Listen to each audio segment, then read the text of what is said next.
6 years ago, I became obsessed with money. Not having it, but understanding it. Money is one of the most central elements in all of our lives, and yet most of us know little about how it works. It seemed to me you could trace almost every problem in society back to money or the lack of it.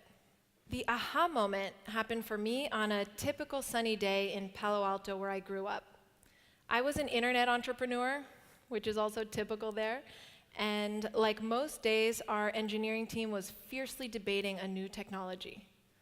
On this day, they were talking about money, and not regular money, but internet money. They had discovered something called Bitcoin, and they claimed it would change the world. The promise of Bitcoin and the technology behind it, called blockchain, was to allow us to safely send digital money over the public internet directly between us without any intermediary like a bank. You might think, like I did, that services like PayPal and online banking already let us send money online. And like I was, you'd be wrong. Because money doesn't actually move directly between us on the internet. It actually sits in closed, private networks owned by banks and governments. And every single time you send money, you are asking them permission, plus paying fees, to move money around in their systems. There used to be a good reason for this, because the value stored in money is very different than the kinds of information we're used to sharing online. You see, information like text, video, images can exist in many places at once. When you send it to someone, you and they now have it. With value, it can exist in only one place at one time. When you give money to someone, you no longer have it. With money, it's essential to know that you're not getting a copy. And no one had yet figured out how to secure an open network like the internet in such a way that would guarantee that our money could not be changed, copied, or duplicated. Until now. For someone who grew up in the Silicon Valley, watching the internet change our world, this was a really big deal. And here's why. Think about how information moved before the internet.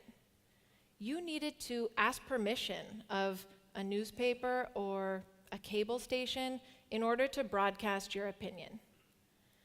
The internet let anyone share any idea instantly and cheaply directly between us. And the information revolution completely changed our society.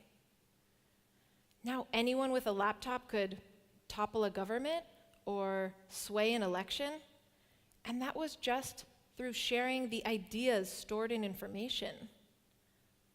What would it mean for the value stored in money?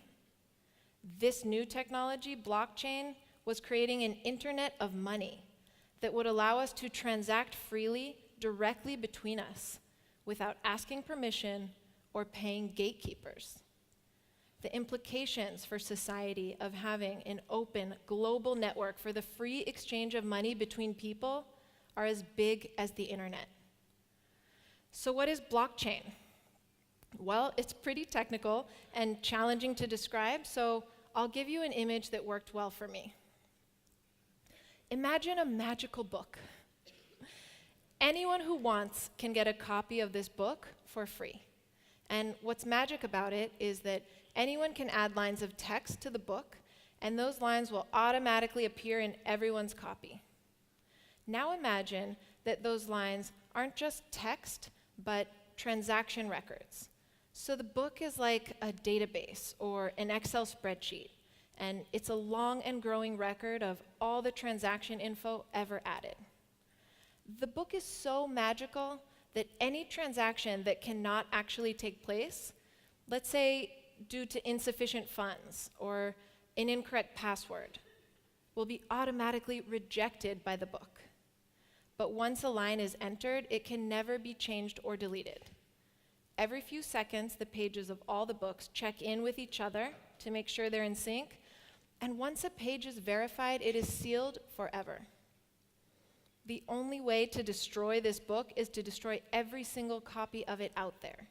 So even if the original author destroys the original copy, the book will live on. This is similar to how blockchain works, and its power is in allowing a network to operate reliably without the need for a central point of control.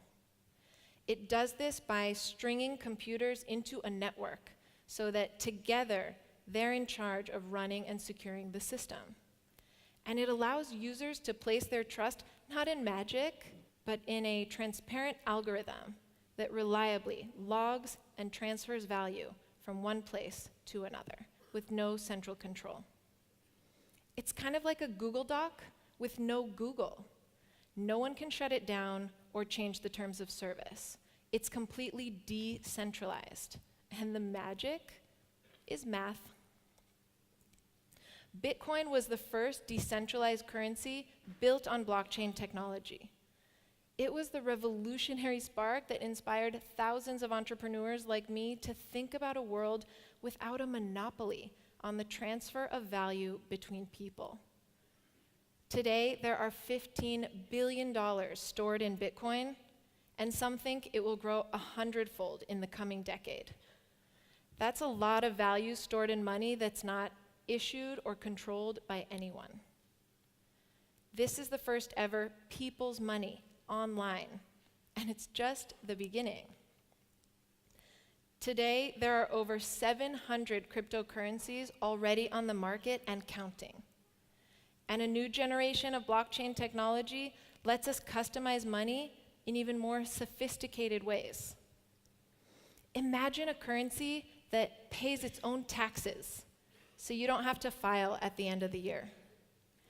Imagine a currency that automatically gives discounts to certain citizens at the moment of purchase, so veterans or seniors wouldn't have to chase down their benefits.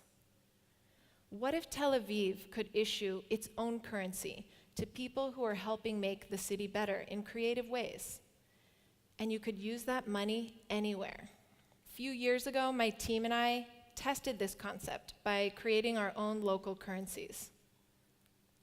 One of our most successful projects was called Lev Market, and it let mothers here in Israel use a currency called hearts to purchase goods and services from each other in a trusted marketplace. Within a year, we saw over $10 million worth of commerce in this community. Moms were selling recycled toys and offering lessons, baking beautiful handmade birthday cakes, all in hearts.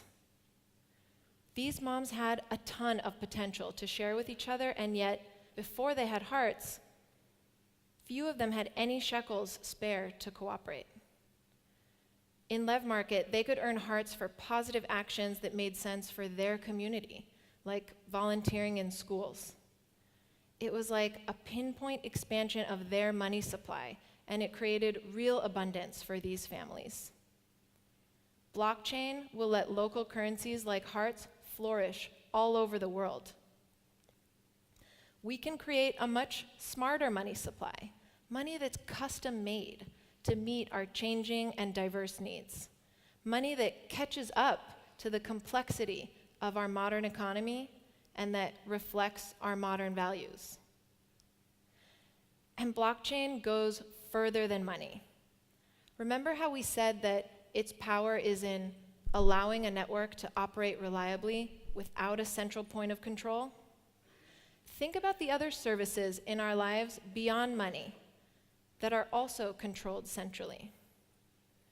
What would a social network look like without a company in the center, keeping all the profit that's generated from our content and comments? What would a news network look like without a media company in the center, beholden to shareholders and politicians? What would a digital cloud look like without servers in the center, but only all of our computers strung together? These projects and so many more are already underway on the blockchain, and they fundamentally change how we pool and share our resources. Blockchain decentralizes control, which helps us shift society from a pyramid with limited room at the top to a web with more access to opportunity and more consensus on what is valuable. Economic freedom is the next great challenge of our time, and we'll call it the value revolution. Thank you.